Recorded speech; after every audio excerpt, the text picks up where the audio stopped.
মানে আমরা এমন সমাজ যে মনে হয় আর একজন ভাইয়ের সাথে যদি আমার আর একজন ভাইয়ের গীবত না করি, তোহপাত না দিই, তার হিংসা না করি, তার বিদ্বেষ না করি, তাহলে আমার পেটে যা ভাত আছে এগুলা মনে হয় হজম হবে না। ইস্তিগফার করলে, আল্লাহর কাছে ক্ষমা প্রার্থনা করলে, চাওয়ার মতো চাইলে আল্লাহ তাআলা তোমাদের পাপ রাশিগুলা ক্ষমা করে দিবেন। হজ করলেন আপনার ভয়, আল্লাহ তুমি কবুল করো হজটি। অনেক টাকা পয়সা খরচ করে তোমার এই হজ করার জন্য এসেছি, আল্লাহ তুমি কবুল করো। আল্লাহ আমি গভীর রাত্রে তোমার সন্তুষ্টির জন্য সালাত পড়ার জন্য উঠেছি, আল্লাহ আমি অনেক কষ্ট করে এলিম অর্জন করছি, এলিমটি তোমার জন্যই তুমি কবুল করো। মানুষের গীবত করা, মানুষকে তহমত দেওয়া, মানুষের সাথে ষড়যন্ত্র করে কোনো দুনিয়ার কোনো ইতিহাসে নাই যে কোনোদিন বড় হয়েছে, কোনোদিন সে বড় হতে পারবে না। এই জন্য তাওবা, পাপ করার পরে যে পাপটি আপনি করেছেন, পাপের জন্য অনুতপ্ত হতেই হবে। আত্মাহারিক টিভি, ওহির আলোয় উদ্ভাসিত জীবনের জন্য। আসসালামু আলাইকুম ওয়া রাহমাতুল্লাহি ওয়া বারাকাতুহু। আলহামদুলিল্লাহ ওয়াহদাহ ওয়াসসালাতু ওয়াসসালামু আলা মান লা নাবিয়্যা বা'দাহ। আউযু বিল্লাহি মিনাশ শাইতানির রাজীম। বিসমিল্লাহির রহমানির রহিম। ফাকুলতু আস্তাগফিরু রাব্বাকুম ইন্নাহু কানা গাফফারা ইরসিলিস সামাআ আলাইকুম মিদরারা ويمددكم بأموال وبنين ويجعل لكم جنات ويجعل لكم أنهارا. عن أبي هريرة رضي الله عنه قال قال رسول الله صلى الله عليه وسلم المؤمن القوي خير وأحب إلى الله من المؤمنين الضعيف وفي كل خير احرص على ما ينفعك واستعن بالله ولا تعجز. رواه مسلم. আলহামদুলিল্লাহ, প্রশংসা মাত্র সেই করুণাময় আল্লাহ সুবহানাহু ওয়া তাআলার জন্য, যাঁর অশেষ মেহেরবানিতে আমরা প্রত্যেক সপ্তাহের নাই আল মারকাজুল ইসলামী আসসালাফি নওদাপাড়া কেন্দ্রীয় জামে মসজিদে তালিম বৈঠকে উপস্থিত হতে পেরেছি। এই জন্য আল্লাহ সুবহানাহু ওয়া তাআলার দরবারে জানাই লাখো লাখো সিজদায়ে শুকুর, আলহামদুলিল্লাহ। দুরূদ তাসলিম বর্ষিত হোক আখিরি পেগাম মানব জাতির মুক্তির দিশারি জনাবি মুহাম্মদ রাসূলুল্লাহ সাল্লাল্লাহু আলাইহি সাল্লামের উপর। আল্লাহুম্মা সাল্লি আলা মুহাম্মাদিন ওয়া আলা আলি মুহাম্মাদ কামা সাল্লাইতা আলা ইব্রাহিম ওয়া আলা আলি ইব্রাহিম ইন্নাকা হামিদুম মাজিদ। আল্লাহুম্মা বারিক আলা মুহাম্মাদিন ওয়া আলা আলি মুহাম্মাদ কামা বারাকতা আলা ইব্রাহিম ওয়া আলা আলি ইব্রাহিম ইন্নাকা হামিদুম মাজিদ। রব্বি শরহ লি সদরি ওয়া ইয়াসসির লি আমরি ওয়াহলুল উকদাতাম মিন লিসানি ইয়াফকাহু কওলি। আল্লাহুম্মা ইন্নী আসআলুকা ইলমান নাফিআ ওয়া রিজকান তাইয়্যিবা ওয়া আমালান মুতাকাব্বালা। আমি যে বিষয়টি নিয়ে কথা বলবো, কয়েকটি বিষয় নিয়ে, খুব বেশি লম্বা নয়, সংক্ষিপ্ত আকারে কয়েকটি বিষয় নিয়ে কথা বলবো। এক নম্বরে ইস্তেগফার। ইস্তেগফার এর ফজিলত কি? আমরা ইস্তেগফার করি, ইস্তেগফার বুঝি তো নাকি? এর ফজিলত কি?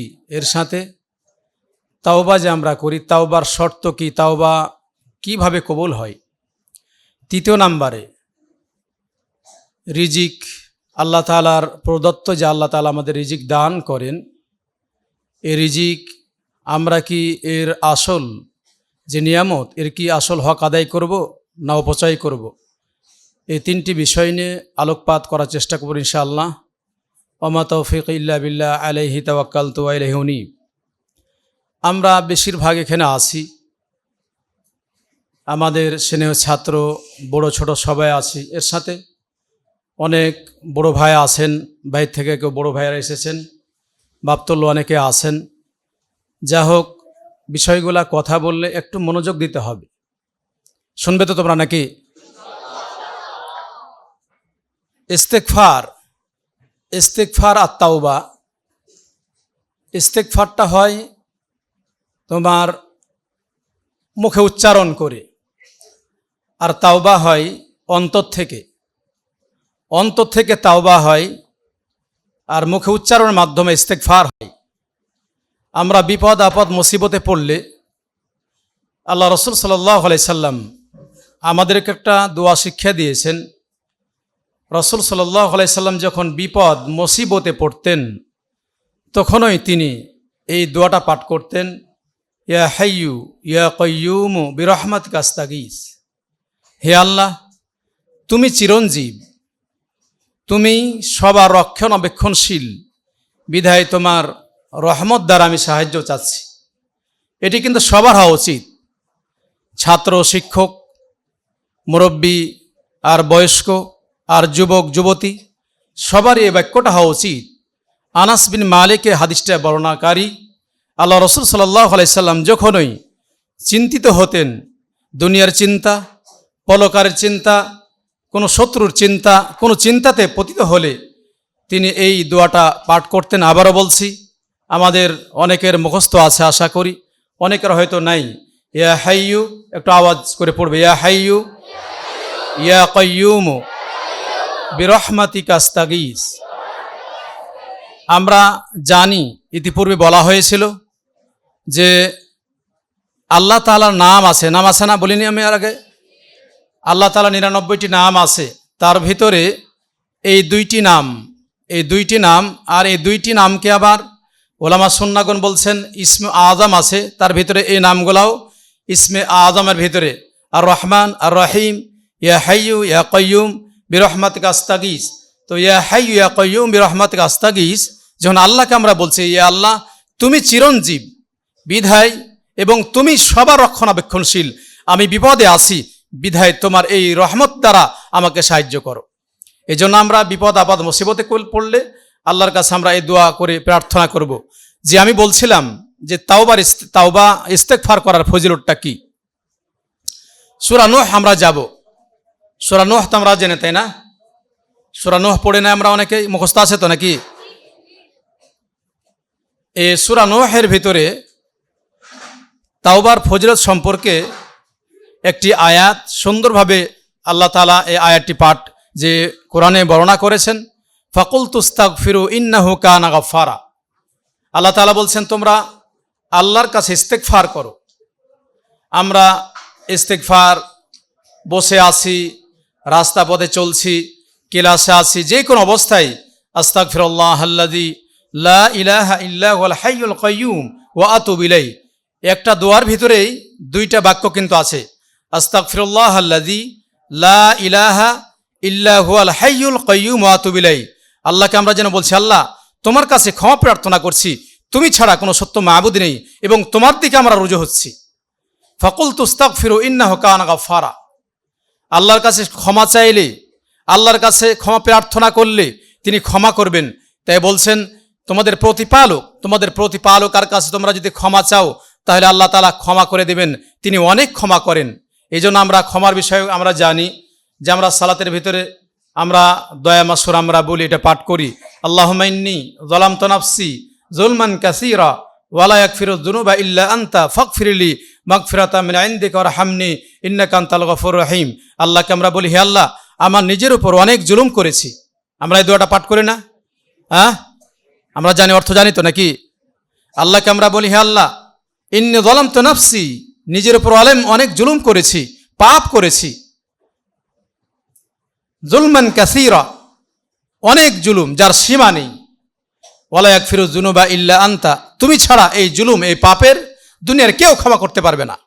এই জন্য ইস্তেগফারের যে ফজিলত, আল্লাহর কাছে ইস্তেগফার করলে 1 নাম্বার ফজিলত, আপনার আমার জীবনে যা পাপ রয়েছে আল্লাহ তাআলা ক্ষমা করে দিবেন।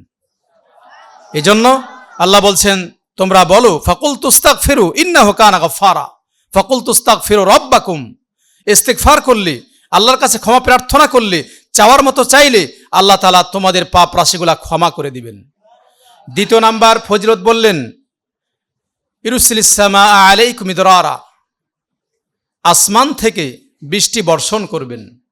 আমরা অনেক দিন যাবৎ বৃষ্টি চাচ্ছিলাম আল্লাহর কাছে, আলহামদুলিল্লাহ গত রাত্রে রাজশাহীতে বৃষ্টি হয়েছে, খুব ভালোই মোটামুটি বৃষ্টি হয়েছে আলহামদুলিল্লাহ। তো ইস্তেগফারের ফজিলত যেটা বলছিলাম, 1 নম্বরে আল্লাহ তাআলা ক্ষমা করে দিবেন।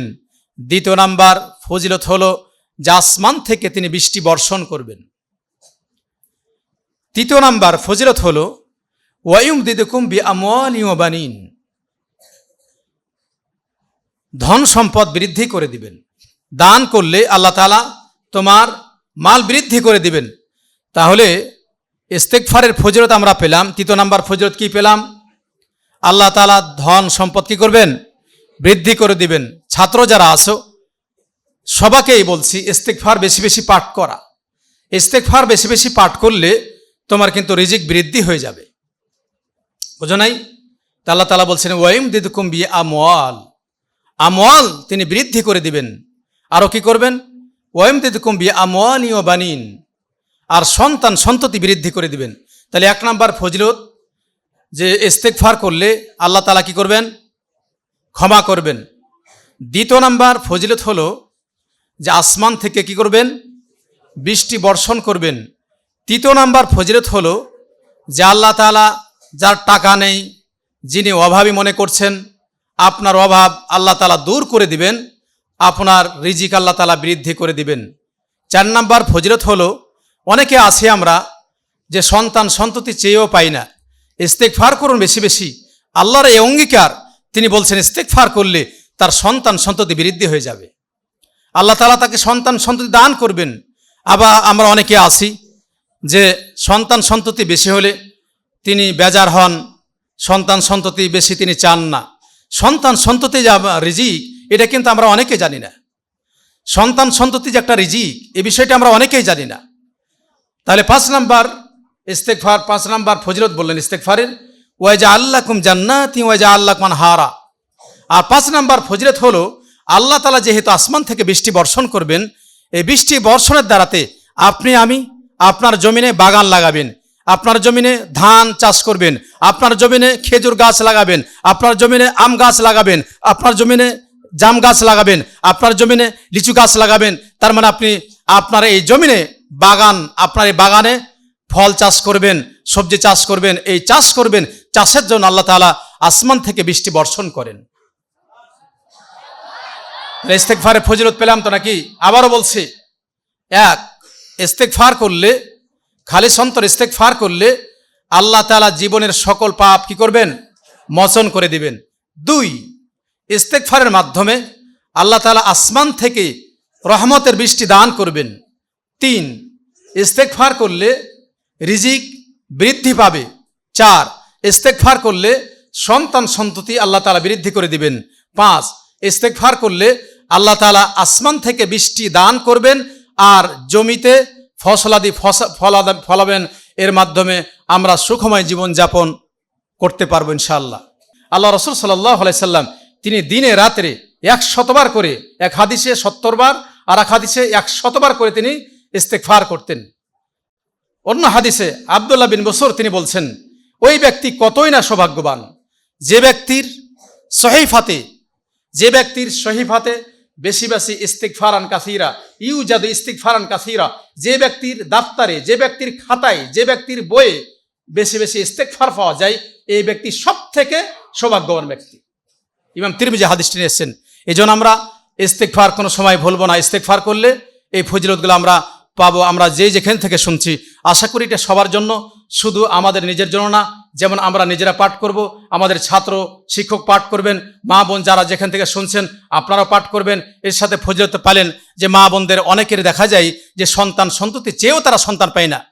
আমাদের দেশে দেখা যায় সন্তান তার না হলে মাজারের কাছে সন্তান চাইতে যাই। মা, তোমাকে আমি বলতে চাচ্ছি, এ মাজার নয়, আল্লাহ তাআলা আপনাকে ডাকছেন। প্রত্যেক রাত্রে 3 অংশে আল্লাহ তাআলা নিম্ন আকাশে নামেন। এরপরে বলেন, রাবি আবু হুরায়রা তিনি বলেন, রাসূলুল্লাহ সাল্লাল্লাহু আলাইহি সাল্লাম বলেন, আল্লাহ তাআলা প্রত্যেক রাত্রের 3 অংশে নেমে আসেন। এরপরে বলেন, মাইয়াদউনি ফাস্তাজিব লাহু, যার এলেম নেই তাকে আল্লাহ তাআলা এলেম চাইতে বলছেন, যার চাকরি নাই আল্লাহ তাআলা তাকে চাকরি চাইতে বলছেন, যার সন্তান নাই আল্লাহ তাআলা তাকে সন্তান চাইতে বলছেন, যার রিজিক নাই আল্লাহ তাআলা তাকে রিজিক চাইতে বলছেন। যেইভাবে আপনি চান, আপনি চান যে আপনি দিনের খেদমত করবেন, আল্লাহকে আপনি বলেন, আল্লাহ আমি দিনের খাঁটি একজন দায়ী হতে চাই, আল্লাহ তাআলা সেটাই দিবেন। আপনার মনের আশা আকাঙ্ক্ষা কি আছে আল্লাহ আপনাকে ডাকার জন্য বলছেন। তাই তিনি প্রত্যেক রাত্রির 3 অংশে নেমে যান। এরপরে বলেন, মাইয়াদউনি ফাস্তাজিব লাহু। এই হাদিসে আমাদের অনেক বিদ্বান ভাই আছেন যারা নিজেকে মাযহাবে আবু হানিফা রাহিমাহুল্লাহ, এই মাযহাবের দাবিদার, ওরা বলে যে আল্লাহ তাআলা এই হাদিসে কুদসিতে তিনি বলছেন তিনি ডাইরেক্ট আসমান থেকে নিম্ন আকাশে দুনিয়ার আকাশে নেমে আসেন। তারা বলে জিনা আসমান থেকে নিম্ন আকাশে আল্লাহ নেমে আসেন না, বরং তারা এই ব্যাখ্যা করে রহমত নেমে আসে, ফেরেশতারা নেমে আসে, আল্লাহর আদেশ নেমে আসে। এই ব্যাখ্যাগুলা সমস্ত এই ব্যাখ্যা উল্টো পাল্টো ব্যাখ্যা, এগুলা তাবিল বাতিল, এই ব্যাখ্যা আল্লাহর শানে, এগুলা বেয়াদবি, এগুলা ব্যাখ্যা করা যাবে না। আল্লাহ যে বললেন হাদিসে কুদসিতে যে আল্লাহ তেনে নেমে আসেন, নুজুল রব সুবহানাহু ওয়া তাআলা, তিনি আসমান থেকে নিম্ন আকাশে নেমে আসেন। আমরা যে বলি 7 আসমানের উপর, তার মানে তিনি উপর আসমান থেকে নিম্ন আকাশে নেমে আসেন কিভাবে আমরা এটা জানি না। কিন্তু এই ভাইদের বলতে চাই, আপনারা খবরদার উলটপালট ব্যাখ্যা করবেন না। সালাফদের যে ব্যাখ্যা আম্মিরুহা কামা জাত, আল্লাহ তাআলার সিফতগুলা যেইভাবে এসেছে ঠিক সেইভাবে আপনাকে বলতে হবে যে আম্মিরুহা কামা জাত, যেইভাবে এসেছে আপনি সেইভাবে বলবেন। আল্লাহ তাআলা বললেন তিনি দুনিয়ার আকাশে প্রত্যেক রাত্রের তৃতীয় অংশে নেমে আসেন। এরপরে বলেন মাইয়াদুনি ফাস্তাজিবা লাহু। আমরা যারা নাহ পড়েছি, আমরা যে ভাইয়েরা নাহ পড়েছি, যে ছেলেরা নাহ পড়েছে, তোমরা জানো যে হরুফ শার্তিয়া আছে আর এর সাথে জবাবও আছে। আল্লাহ তাআলা বলছেন, শর্ত লাগায় দিয়েছেন, যিনি ডাকবেন তার ডাকে তিনি সাড়া দিবেন। মাইয়াদউনি, যেই ব্যক্তি ডাকবেন, শর্ত হলো ডাকতে হবে, যিনি ডাকবেন তার ডাকে তিনি সাড়া দিবেন, না ডাকলে কিন্তু সাড়া দিবেন না, ডাকলেই তিনি সাড়া দিবেন। তাহলে প্রত্যেক রাত্রে আমরা তিনটা অংশ করি, দ্বিতীয় অংশের পরে তৃতীয় অংশ যে হয়, এই তৃতীয় অংশে তিনি এভাবে বলেন। এরপরে বলেন মাইয়াস আলুনি ফাওয়াতি আলাহু, তোমার কি চাওয়া পাওয়া আছে? তুমি কি এই মাদ্রাসায় পড়ে একজন আলেম হতে চাও, দ্বীনের খেদমত করতে চাও, না তোমার দুনিয়ায় কোনো স্বার্থ আছে? প্রত্যেকটি বিষয় তোমার চাওয়ার জন্য বলা হচ্ছে। মুরব্বী, আপনি কি জান্নাত চান না দুনিয়ার কিছু চান, সেটাও বলা হচ্ছে। মা, তুমি কি চাও, তোমাকে বলা হচ্ছে। বোন, তুমি কি চাও, তোমাকে বলা হচ্ছে। যুবক, তুমি কি চাও, তোমাকে বলা হচ্ছে। আলেম, তুমি কি চাও, তোমার জীবন কিভাবে তুমি যাচাই বাছাই করতে পারো, কিভাবে তোমার জীবন চালাবে, তুমি কি নিজেকে প্রচার করতে চাও না দ্বীনের খেদমত করতে চাও? আল্লাহ তাআলা তোমাকে বলছেন তুমি যা চাও তোমাকে দেওয়া হবে। চাওয়ার মতো চাইলে আল্লাহ তাআলা দিবেন। মাইয়াস আলুনি ফাওয়াতি আলাহু, যে ব্যক্তি যা চাইবে আল্লাহ তাআলা তাকে কিন্তু দান করবেন। আল্লাহ রাসূল সাল্লাল্লাহু আলাইহি সাল্লাম বললেন, আল্লাহ তাআলা ডাইরেক্ট হাদিসে বলছেন। 4 নাম্বার, তৃতীয় নাম্বারে যা তিনি বলছেন মাইয়াস্তাগফিরলি ফাগফির লাহু, ইস্তিগফারের কথা এর আগে বললাম। যে ব্যক্তি আল্লাহর কাছে ক্ষমা চাইবে, ক্ষমা চাওয়ার মতো যদি ক্ষমা চাওয়া যায়, তাহলে আল্লাহ তাআলা ক্ষমা করবেন, নিশ্চিত তিনি ক্ষমা করবেন। তিনি ক্ষমা করার জন্যই তিনি বললেন মাইয়াস্তাগফিরলি ফাগফির লাহু, যে ব্যক্তি আমার কাছে ক্ষমা চাইবে, অন্তর থেকে তাওবা করে ক্ষমা চাওয়ার মতো ক্ষমা চাইবে, এই ব্যক্তিকে আমি ক্ষমা করে দিব। এই জন্য আল্লাহর কাছে আমরা এই ক্ষমার ফজিলত শুনলাম, ক্ষমা চাইবো। আল্লাহ যেন আমাদের পাপ রাশিগুলা, দুনিয়াতে এমন কেউ নাই যে পাপ নাই, পাপ আছে না?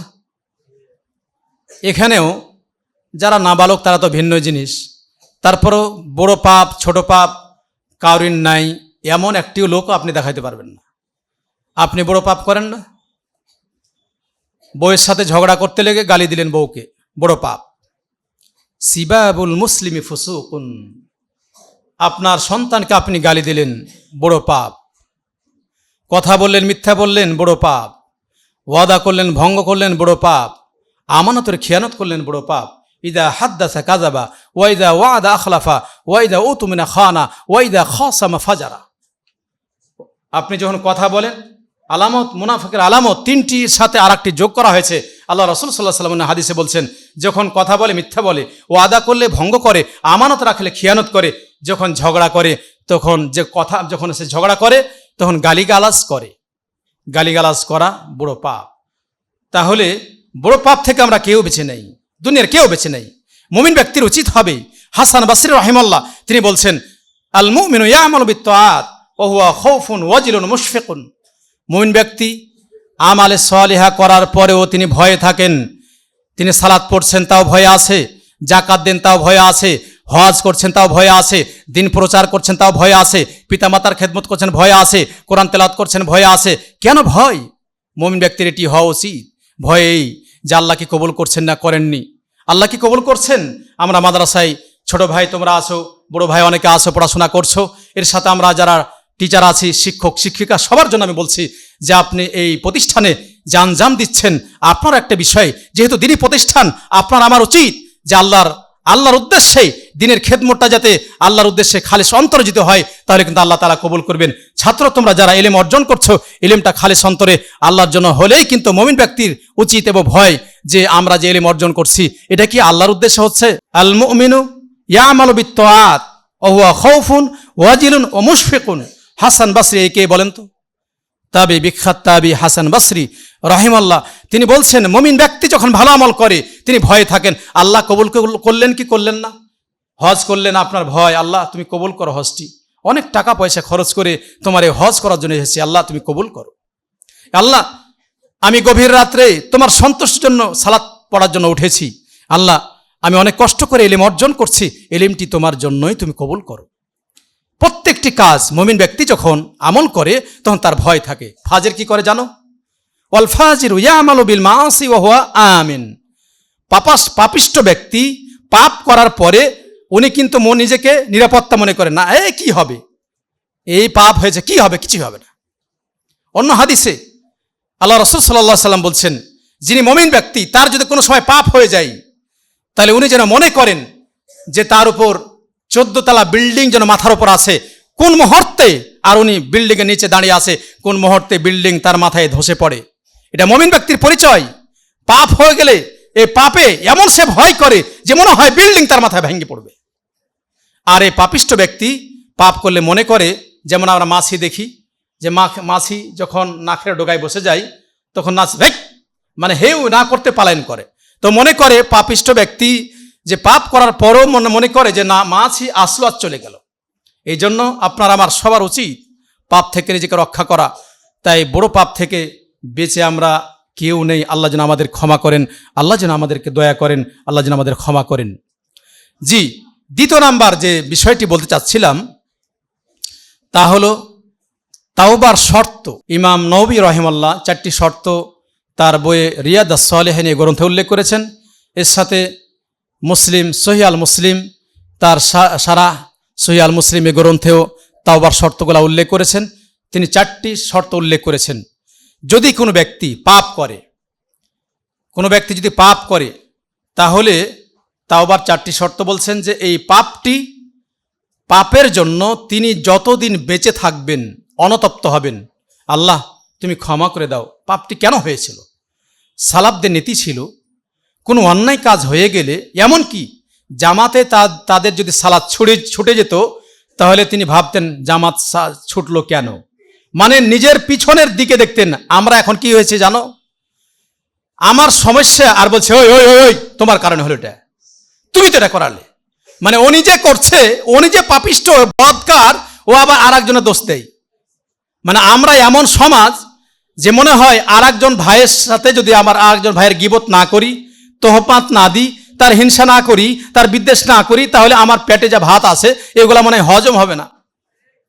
মানে দোকানে বসি, 4 স্টলে বসি, উমুক কি করলো, এই কি করলো, উমুক কি করলো, এইগুলা খবরদার ভাইজান, যে যেখানে শুনছেন এটা নসিহত, আল্লাহর প্রতি নসিহত, যে খবরদের কাজ করিয়েন না, কোনো ফায়দা নেই।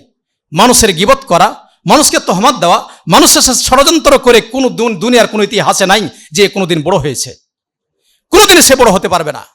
এই জন্য তাওবা, পাপ করার পরে যে পাপটি আপনি করেছেন, পাপের জন্য অনতপ্ত হতেই হবে।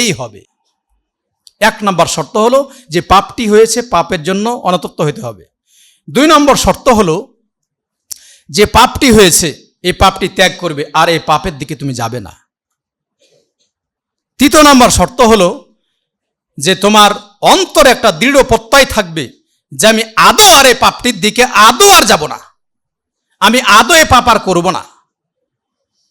4 নম্বর শর্ত ইমাম নবী যা বলেছেন, কোনো বান্দার হক যদি কেউ মেরে থাকে, ধরেন আপনি কাউরির কাছে, আপনার কাছে কেউ টাকা পাবে 1 লাখ টাকা, আপনি না দেওয়ার ভাঁজ করে এদিক ওদিক আপনি পালিয়ে বেড়াচ্ছেন, বা আপনি সময় দিলেন যে 2 সপ্তাহ পর দিব, আর 1 বছর আপনার খোঁজ নেই, এ কাজ করিয়েন না। অথবা মানুষের অন্যায় করে কিছু ছিনতাই করেছেন, অন্যায় করে কিছু মেরে দিয়েছেন, এগুলা বান্দার হক। এই হকটি তার কাছে গিয়ে ক্ষমা চেয়ে নিতে হবে, নচেত আল্লাহ তাআলা ক্ষমা করবেন না। আল্লাহ বলছেন ইয়া আইয়ুহাল্লাযীনা আমানু তুবু ইলাল্লাহি তাওবাতান নাসুহা। আবারও বলছি, এর আগে আমি বলছিলাম যে ইস্তেগফার আর তাওবার ভিতরে পার্থক্য। তাহলে তাওবাটা হয় অন্তর থেকে, এজন্য আল্লাহ বলছেন ইয়া আইয়ুহাল্লাযীনা আমানু তুবু ইলাল্লাহি তাওবাতান নাসুহা, তোমরা অন্তর থেকে খালিস অন্তরে আল্লাহর কাছে তাওবা করো। বোঝো নাই? তাওবাটা কি হয়? অন্তর থেকে হয়। এই জন্য তাওবার এই বিষয়গুলো অন্তর থেকেই। তুমি যে পাপ করেছো, পাপের জন্য অনতপ্ত তুমি হচ্ছ কেউ না, তুমি নিজেই জানো। ছেড়েছি কি ছাড়নি তুমি নিজেই জানো। আর এদিকে ফিরছো কি ফিরছো না নিজেই জানো। বান্দার হক কি আছে তুমি নিজেই জানো, আর যার সাথে আছে এই জানে। এর সাথে আমি বলছিলাম তাওবার ইস্তেগফারটা মুখ দ্বারা হয়, আর তাওবাটা কি দ্বারা হয়? অন্তর থেকে। তাহলে তাওবা কিসের আমল? অন্তরের আমল। ইস্তেগফার মুখের আমল। রিজিক দুই প্রকার। কয় প্রকার? রিজিক আম আর খাসা। মনে থাকবে তো? আল্লাহ তাআলা যেহেতু সৃষ্টি করেছেন, দুনিয়ার কাফের সৃষ্টি করেছেন, হিন্দু সৃষ্টি করেছেন, বৌদ্ধ খ্রিস্টান মুসলিম মুমিন সবাইকে আল্লাহ তাআলা সৃষ্টি করেছেন, জীবজন্তু সৃষ্টি করেছেন। আল্লাহ তাআলা সবাইকে খাবার দান করেন, রিজিক দান করেন। পাপিষ্ট হোক নেককার হোক সবাইকে তিনি খাবার রিজিক দান করেন। আর সেটা সবাই পায়, এই রিজিক সবাই পায়। বরং তোমরা বলবে যারা অমুসলিম, তাদের টাকা পয়সা গাড়ি বাড়ি বেশি, তারা বেশি খেতে পায়, তার এই অভাব নেই। দেখো, মনে রাখো একটা কথা, তাদের দুনিয়াতে অভাব না থাকলেও পরকালে তাদের অভাব। রাবি আবু হুরায়রা তিনি বলছেন, আল্লাহ রাসূল সাল্লাল্লাহু আলাইহি সাল্লাম বলেন, এক ব্যক্তি যখন ইসলাম ধর্মগ্রহণ করেননি তখন এত পেটুক ছিল যে মনে হয় সব খাবার সে একাই খেয়ে যেত। এই জন্য রাসূল সাল্লাল্লাহু আলাইহি সাল্লাম বলছেন যে কাফের ব্যক্তি 7 পেটে খায়। আচ্ছা, 7 পেটে খেতে পারে কেউ, তার মানে অনেক খায়, খাওয়ার কোনো এত্তা নেই। আর মুমিন ব্যক্তি 1 পেটে খায়। কারণ আল্লাহ রাসূল সাল্লাল্লাহু আলাইহি সাল্লাম খাওয়ার ক্ষেত্রে তিনি দৃষ্টান্ত দিয়েছেন, বলে দিয়েছেন যে মুমিন ব্যক্তি মুসলিম ব্যক্তি এরা যখন খাবার খাবে পেটে 2 অংশ খাবে, 1 অংশ পানির জন্য আর 1 অংশ ফাঁকা রাখবে। আর ওরা 7 পেটে খায়, খাবার খেতে খেতে খেতে টুটি পর্যন্ত চলে আসে। হ্যাঁ, ওই খাওয়াতে বরকত নাই। তোমার খাওয়াতে বরকত ওই ব্যক্তির কথা বলছেন। পরে আল্লাহ রাসূল সাল্লাল্লাহু আলাইহি সাল্লাম বলছেন ওই ব্যক্তি যখন মুসলমান হলেন তখন খেলেন, বলছে আর খেতে পারে না। আগে 7 পেটে খেত, এখন তিনি আরেকজন বলছেন, হে আল্লাহ রাসূল সাল্লাল্লাহু আলাইহি সাল্লাম, আগে এত যে খেত এখন কিন্তু তার খাওয়াটা কমে গেছে। রাসূলুল্লাহ সাল্লাল্লাহু আলাইহি সাল্লাম বলেন মুমিন ব্যক্তি মুসলিম ব্যক্তি এরা হলো 1 পেটে খায়, এদের খাওয়া কম। তুমি যখন খাবে বলবে বিসমিল্লাহ। আবু সালামাকে আল্লাহ রাসূল সাল্লাল্লাহু আলাইহি সাল্লাম বলে, ইয়া গোলাম সাম্মিল্লাহ ওয়াকুল বিয়ামিন ওয়াকুল মিম্মা ইয়ালি। তাকে বললেন, হে বালক, হে বৎস, তুমি যখন খাবে বিসমিল্লাহ বলে খাবে, ডান হাতে খাবে, আর তোমার পার্শ্ব থেকে খাবে। ইমাম বুখারী হাদিসটি নিয়েছেন। তাহলে তিনি যে বললেন তুমি বিসমিল্লাহ বলে খাবে, তোমার ডান হাতে খাবে, পার্শ্ব থেকে খাবে, তাহলে দেখেন খাবেন যে বিসমিল্লাহ বললেন ওই সময় কিন্তু বরকত চলে আসছে। খাবার মাঝে মাঝে আমরা বলি কি আলহামদুলিল্লাহ, তোমরা বলো কেউ যখন খাওয়ার মাঝে মাঝে আল্লাহ রাসূল সাল্লাল্লাহু আলাইহি ওয়াসাল্লামের হাদিস, তুমি যখন খাবে বলবে আলহামদুলিল্লাহ। আলহামদুলিল্লাহ কি হবে জানো? এই খাবার নিয়ামতের তুমি শুকরিয়া আদায় করলে, আল্লাহ শুকরিয়া আদায় করলে, নিয়ামতের শুকরিয়া আদায় করলে আল্লাহ তাআলা তোমার রিজিক বৃদ্ধি করে দিবেন। রিজিক কিন্তু আল্লাহ তাআলা যে দান করেন, রিজিক আম্মা সবাইকে খাবার দেন, কাফের মুশরিক বেঈমান সবাইকে খাবার দেন। দ্বিতীয় নাম্বার রিজিক হলো রিজক খাসা। এই দুইটা রিজিক মনে রাখবে, রিজিকের বাক্য দুইটা মনে রাখবে। রিজিক খাসা হলো যে ঈমান এবং আমালে সালেহা, এই মনে থাকবে তো? ঈমান এবং আমালে সালেহা, এটা হলো রিজক খাসা। এর সাথে ইলম, তাহলে ঈমান, এর সাথে আমালে সালেহা, এর সাথে ইলম, এই 3টা জিনিস রিজিক খাসা। আল্লাহ তাআলা কিন্তু সবাইকে দেন না। সবাইকে কিন্তু সবাই কিন্তু ইমানদার কি? এই কথা বলো না, সবাই কি ইমানদার? আওয়াজ করো, সবাই ইমানদার? সবাই কিন্তু ইমানদার না। ঈমান আনলে কি সবাই আমালে সালেহা করে কি? সবার কাছে কোরআন শোনার ইলম আছে? তাই এটা হলো রিজক খাসা। বোঝো নাই? রিজিক খাসা, এটা কথা মনে রাখো। আল্লাহ বলছেন ওয়াল আখিরাতু খায়রুন ওয়া আবকা। যারা মুমিন ব্যক্তি এদের হলো পরকাল জীবনটাই আসল জীবন। এই জন্য লাস্টে যে বিষয়টি বলবো, যে তোমাদের এই বিষয়টি মনে রাখো যে আল্লাহ তাআলা বলছেন কদ আহসানাল্লাহু লাহু রিজকা। আল্লাহ তাআলা মুমিন ব্যক্তিকে উত্তম রিজিক দিয়ে থাকেন। যে ব্যক্তি ওয়া মান ইউমিন বিল্লাহ ওয়া ইয়ামাল সালিহান ইদখিলহু জান্নাতিন তাজরি মিন তাহতিল আনহার। লাস্টে বলছেন কদ আহসানাল্লাহু লাহু রিজকা। যে ব্যক্তি ঈমান আনে এবং আমালে সালেহা করে, এই ব্যক্তিদেরকে আল্লাহ তাআলা জান্নাত দান করে, যে জান্নাতের পাদদেশে নহর প্রবাহিত, এবং তাদেরকে উত্তম রিজিক দিয়ে থাকেন। এ মনে থাকবে তো? হ্যাঁ, তাহলে রিজিক কয় প্রকার? রিজিক আম্মা আর রিজিক খাসা।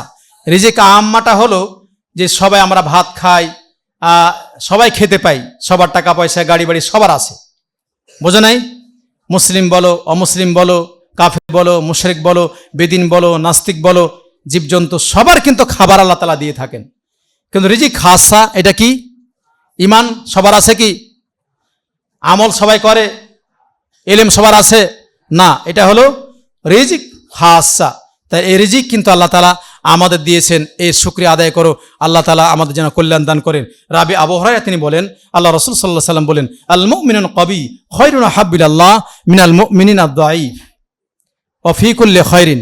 আল্লাহ রাসূল সাল্লাল্লাহু আলাইহি ওয়াসাল্লাম বলছেন, আল্লাহ তাআলা মুমিন ব্যক্তি যিনি শক্তিশালী ইমানদার ব্যক্তি, একে তিনি দুর্বল ইমানদার ব্যক্তি থেকে বেশি ভালোবাসেন। তবে দুর্বল আর শক্তিশালী উভয়ের ভিতরে আল্লাহ তাআলা কল্যাণ রেখেছেন।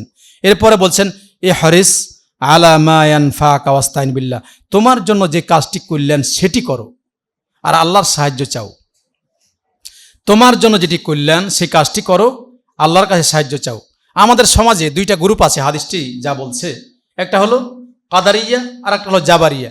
কাদারিয়ারা বলে যে আমি যে আমলটি করেছি নিজেই করছি, যেমন আমি কথা বলছি, আমি নিজে বলছি না কথা, বলো আমি নিজে বলছি না, নিজে আমি বলছি, কিন্তু ওরা বলে আমি যেহেতু নিজে বলছি এখানে আল্লাহর কোনো ক্ষমতা নেই। এটা ভুল কথা, এটা ভ্রান্ত আকীদা। আমি বলছি কিন্তু আল্লাহ তাআলা ক্ষমতা দিচ্ছেন আমাকে কথা বলার, এই জন্য আমি বলতে পারছি। এই জন্য রাসূলুল্লাহ সাল্লাল্লাহু আলাইহি ওয়াসাল্লাম বলছেন, ওয়াস্তাইন বিল্লাহ, তুমি যে কথা বলছো আল্লাহর সাহায্য চাও, আল্লাহর সাহায্য ছাড়া কোনো কাজ হয় না। এরপরে জাবারি একটা গ্রুপ আছে, জাবারিয়ারা বলে যে কোনো আমল করার পর পাপ করে ভালো মন্দ যাই করে, ও বলে যে এগুলো আল্লাহই করাচ্ছেন। এই ওরা বলে পাপ করলো নাকি আল্লাহ করাচ্ছে, ভালো মন্দ সব কিছু নাকি আল্লাহ করাচ্ছে। আচ্ছা বলো, তোমার জ্ঞান বুদ্ধি নাই? তুমি কি পাপ করে বলবে আল্লাহ করাইলো না তুমি করলে? তাহলে রাসূল সাল্লাল্লাহু আলাইহি ওয়াসাল্লাম বলছেন যে এ হারিস, তোমার জন্য যেটা কল্যাণ তুমি সেটা করো, অন্যায় কাজ ত্যাগ করো। এই জন্য আল্লাহ রাসূল সাল্লাল্লাহু আলাইহি ওয়াসাল্লামের বাণীটা আমরা মনে রাখবো, যেগুলো আমাদের জন্য কল্যাণ, এই কল্যাণমূলক কাজগুলো আমরা করার চেষ্টা করব। আল্লাহ যেন আমাদের সে তৌফিক দান করেন।